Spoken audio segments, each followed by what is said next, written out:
अपने सगे बाप का मुंह काला करके उसे 14 जूते मारने के लिए जाटनी का लड़का अपनी योजना अनुसार पूरे नगर में अपने चुनौती भरे इस्तेहार छपवा देता है। राजा को जब इस बारे में खबर मिली कि उनके नगर में 2.5 छैल आया है, तो उसने घोषणा कर दी कि जो 2.5 छैल को पकड़ेगा वो उसे बहुत बड़े इनाम से नवाजेंगे। राजा की घोषणा नगर में फैली तो मीणा जाति के लोगों ने 2.5 छैल को पकड़ने का बीड़ा उठाया। पुराने समय में मीणा जाति एक बहादुर और योद्धा जाति मानी जाती थी। मीणा जाति के लोग राजा के समक्ष उपस्थित हुए और बड़े आत्मविश्वास के साथ बोले, हम उस दुष्ट 2.5 छैल को पकड़ कर दिखाएंगे। राजा ने खुशी खुशी उन्हें शुभ कामनाएं दी।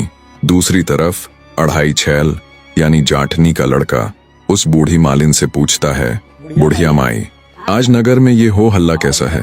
तब बूढ़ी मालिन बोली, अरे बेटा क्या बताऊं, नगर में कोई 2.5 छैल आया है जिसे पकड़ने का जिम्मा आज मीणा जाति के लोगों ने उठाया है। बूढ़ी मालिन की बात सुन शातिर मुस्कान के साथ 2.5 छैल बोला, ओह तो ये बात है। जैसे ही रात्रि हुई मीणा लोग चौकसी के साथ नगर में निकल पड़ते हैं।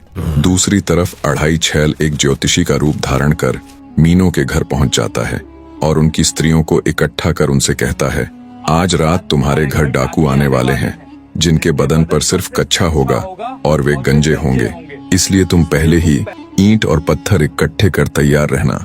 जब वे खुद को घर मालिक बताते हुए अंदर घुसना चाहे तो उन पर ईंट पत्थर बरसा देना।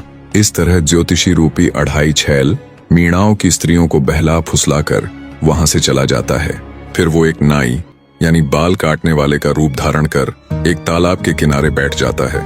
घूमते घूमते जब मीणा लोग तालाब की तरफ आए तो उन्होंने उससे पूछा, कौन है रे तू और इस समय यहाँ क्या कर रहा है?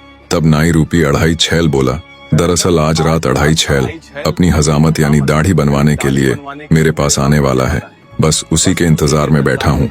नाई की बात सुन मीणा लोगों की आंखें चमक उठी। 2.5 छैल आने वाला है। वे नाई से बोले, हम भी यहाँ छिपकर उसका इंतजार करेंगे। तब नाई बोला, नहीं नहीं, ऐसे तो वो तुम्हें पहचान लेगा। एक काम करता हूँ, तुम्हारे बाल काट कर तुम सबको गंजा कर देता हूँ, फिर तुम सब तालाब में घुस जाना और सिर्फ अपना सिर बाहर रखना। गंजे होने के कारण 2.5 छैल तुमको देख नहीं पाएगा।